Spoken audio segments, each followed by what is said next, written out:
পুতুল শব্দটা শুনলে মনের মধ্যে একটা স্মৃতিকাতরতা কাজ করে। কেননা এটি শৈশবের কথা মনে করিয়ে দেয়। অনেকেরই ছোটবেলায় খেলার নিত্যসঙ্গী ছিল পুতুল। কিন্তু সত্যিই কি পুতুল মানে কেবল আনন্দময় স্মৃতি আর বাচ্চাদের খেলনা?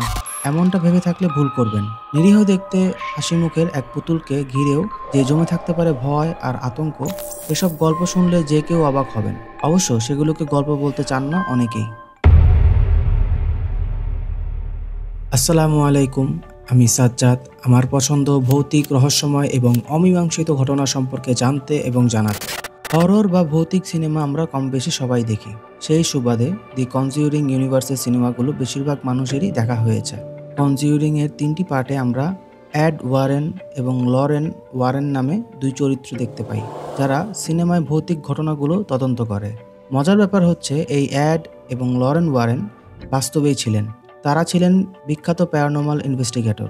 বাস্তব জীবনে তারা একসাথে প্রায় ১০,০০০ প্যারানর্মাল কেস নিয়ে কাজ করেছেন। কনজিউরিং ইউনিভার্সের সিনেমাগুলো অ্যাড এবং লরেনের বিভিন্ন কেস স্টাডির ছায়া অবলম্বনে বানানো।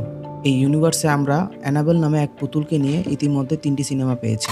আর অবাক করার তথ্য হচ্ছে, এই অ্যানাবেল পুতুলও কেবল সিনেমার কোনো চরিত্র নয়, বরং পুরোপুরি বাস্তব। সেই সাথে এই পুতুলকে ঘিরে রহস্যময় সব ঘটনাও বাস্তবে ঘটেছিল।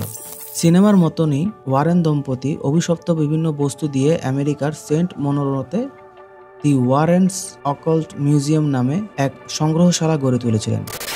সিনেমায় দেখানো প্রায় সকল জিনিসই ওই সংগ্রহশালায় মজুদ আছে।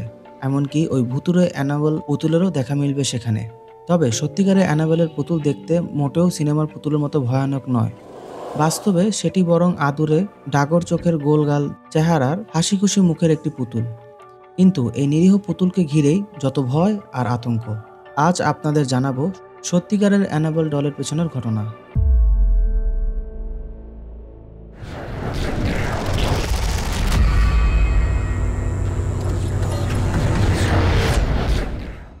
এই গল্পের সূত্রপাত ১৯৭০ সালের ইংল্যান্ডে।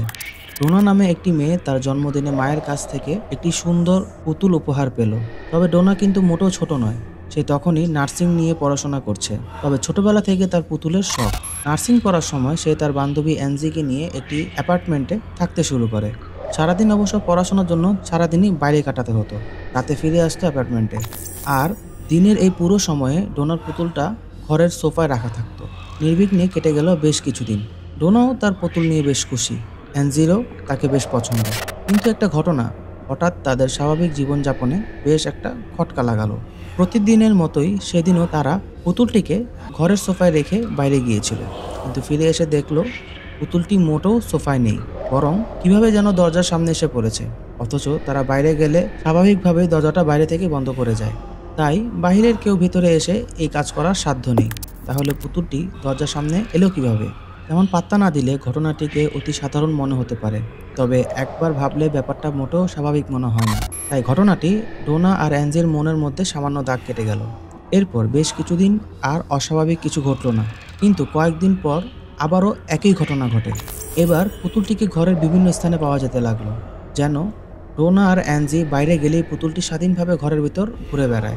তারা ফিরলে আবার যেন আগের মতোই স্বাভাবিক। শুধু পুতুলটি যেখানে হাঁটা থামিয়েছিল ঠিক সেখানেই থেমে থাকে। এভাবেই ডোনা আর অ্যাঞ্জির মনের মধ্যে থাকা সন্দেহটা ক্রমাগত বাড়তে লাগলো। একদিন এমন একটা ঘটনা ঘটলো যা দেখে তারা পুতুলটিকে মোটেও স্বাভাবিক পুতুলের পর্যায়ে ফেলতে পারলো না। অন্যান্য দিনের মতো সেদিনও ডোনা আর অ্যাঞ্জি বাসায় ফিরে পুতুলটিকে দরজার সামনে আবিষ্কার করলো। শুধু এটাই নয়, সেদিনের ঘটনা ছিল আরও বেশি অস্বাভাবিক। তারা যখন পুতুলটিকে তুলে নিয়ে সোফায় রাখতে যাবে, তখনই তাদের চোখে পড়ে রহস্যজনক ব্যাপারটি। ঘরের মধ্যে তারা পেল ছোট্ট এক টুকরা কাগজ, যাতে লেখা হেল্প মি। তারা দেখলো লেখাটি একটি পার্চমেন্ট পেপারে লেখা। কিন্তু এই কাগজ সাধারণত তারা অ্যাপার্টমেন্টে রাখে না। হাতে লেখার মধ্যেও একটি বিষয় তারা খেয়াল করলো। দেখলে মনে হয় সেটি কোনো বাচ্চার অপরিপক্ক হাতের লেখা। কিন্তু এই লেখা আসলে লিখলো কে? আর এই কাগজ কিভাবেই বা ঘরে এলো? এর কিছুদিন পর ডোনারা যখন বাইরে ছিল, অ্যাঞ্জির প্রেমিক লৌ তাদের অ্যাপার্টমেন্টে এসে অপেক্ষা করে। এমন সময় সে হঠাৎ খেয়াল করলো ডোনার ঘর থেকে কেমন খসমস আওয়াজ আসছে, যেন কেউ সেখানে ঢুকেছে। লৌ সেখানে গিয়ে ভালো মতো চেক করলো, কিন্তু কিছুই পেল না। তবে মেঝেতে অ্যানাবেল পুতুলটিকে মুখ থুবড়ে পড়ে থাকতে দেখলো সে। এরপর হঠাৎ তার বুকে কেমন একটা ব্যথা শুরু হয়। লৌ তার বুকে আবিষ্কার করলো রক্তাক্ত দাগ। কেউ যেন তার বুকে নখ দিয়ে আঁচড় দিয়েছে। সেই দাগ আবার 2 দিন পরেই গায়েব হয়ে গিয়েছিল। লোয়ের ঘটনার 2টি ভার্সন শোনা যায়। প্রথমটি হচ্ছে এটি, দ্বিতীয় গল্পটি হচ্ছে ওই অ্যাপার্টমেন্টে কিছু সময়ের জন্য ঘুমিয়ে পড়েছিল লো। এর মধ্যেই হঠাৎ সে অনুভব করলো তার শরীর বেয়ে কি যেন ওঠার চেষ্টা করছে। শুধু তাই নয়, চেষ্টা করছে তার গলা টিপে ধরার। লো বুঝতে পারলো সেই ঘাতক কোনো মানুষ নয়, একটি পুতুল।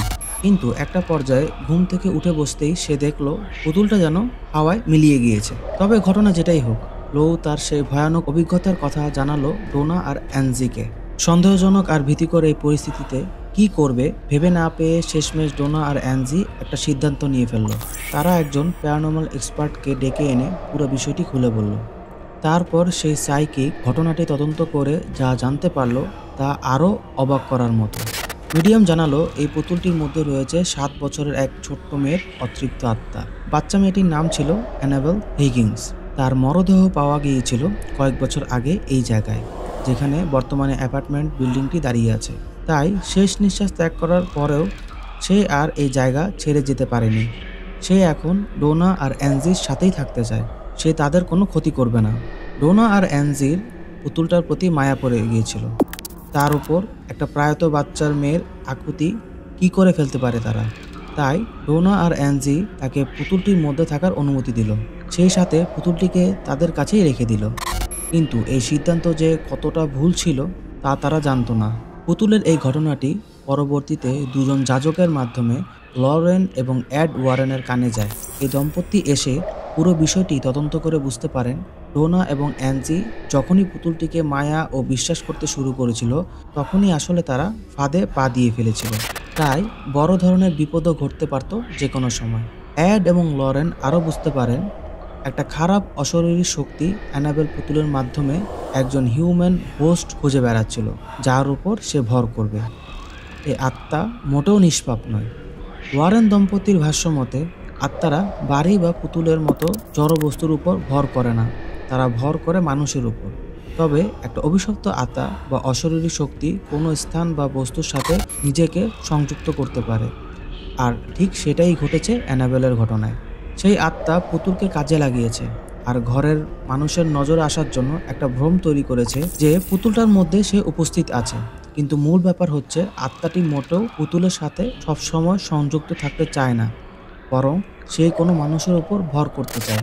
পুতুলটির একা চলাফেরা করার ক্ষমতা, কাগজে লেখা সাহায্যের আবেদন এবং লোয়ের বুকে নখের আঁচড়ের কথা শোনার পর তাৎক্ষণিকভাবে ওয়ারেন দম্পতি এই অ্যাপার্টমেন্টে একটি এক্সোসিজম করার সিদ্ধান্ত নিলেন। এক্সোসিজমের পর অ্যানাবেল পুতুলকে তারা সাথে করে নিয়ে গেলেন। আর সেই সাথে পুতুলটির শেষ জায়গা হলো ওয়ারেন দম্পতির সেই অকাল্ট জাদুঘরে। তবে পুতুলটিকে নিয়ে যাওয়ার পথেও বেশ ভোগান্তি পড়তে হয়েছিল ওয়ারেন দম্পতিকে। তারা শুরুতেই আন্দাজ করেছিলেন পুতুলটির দুর্ঘটনা ঘটানোর ক্ষমতা থাকতে পারে, তাই তারা পুতুলটিকে গাড়ির পেছনের সিটে বেঁধে রেখেছিলেন। সেই সাথে তারা হাইওয়ে দিয়ে গাড়ি না চালিয়ে ছোট এবং নিরাপদ রাস্তা দিয়ে পথ চলছিলেন। অথচ তাদের সেই রাস্তা দিয়েও গাড়ি চালাতেও বারবার ঝামেলার সম্মুখীন হতে হয়েছিল। যেমন বারবার তাদের গাড়ির ব্রেক অকেজো হয়ে যাচ্ছিল। তবে যখনই তারা ব্যাগ থেকে হলি ওয়াটার বের করেছিলেন সাথে সাথেই ব্রেকের সমস্যা দূর হয়ে গিয়েছিল। জাদুঘরে রাখার আগে ওয়ারেনদের বাড়িতে পুতুলটিকে নিয়ে আসার পর সেখানেও পুতুলটি সারাদিন বাড়িতে এক জায়গা থেকে আরেক জায়গায় চলে যেত। শেষ পর্যন্ত ওয়ারেন দম্পতি সিদ্ধান্ত নেন অ্যানাবেল পুতুলকে তারা কোথাও আটকে রাখবেন। তারা কাঁচ এবং কাঠ দিয়ে একটি বিশেষ বক্স বানালেন এবং সেটাকে মন্ত্রপুত করে তার মধ্যে পুতুলটিকে আটকে রাখলেন, যেন ওখান থেকে সে আর কখনো বের হতে না পারে। তবে জাদুঘরে বন্দি বক্সে থাকার পরও যে অ্যানাবেল পুতুলের ক্ষমতা আটকে গেছে তা নয়। জাদুঘরে এসে সেই পুতুলের সামনে যারা তার ক্ষমতা নিয়ে হাসাহাসি বা সন্দেহ প্রকাশ করেছিল তারা পরে বিভিন্ন বিপদের সম্মুখীন হয়েছিল। দুজন তো কটাক্ষ করার কারণে ফিরতি পথে দুর্ঘটনায় প্রাণ হারিয়েছিল। তাদের মধ্যে একজন যাজকও ছিলেন। এরকম কয়েকটি ঘটনার পরেই অ্যানাবেলের কথা আরও ছড়িয়ে পড়ে। সেই থেকে আজও এই পুতুলটিকে নিয়ে নানা মুখরোচক গল্প লোকমুখে ঘুরে বেড়াচ্ছে। কতটুকু সত্যি আর কতটুকু সত্যি নয় তাতে সংশয় থাকলেও অ্যানাবেল ডলের রহস্য নিয়ে মানুষের আবেদন শেষ হয়ে যায়নি।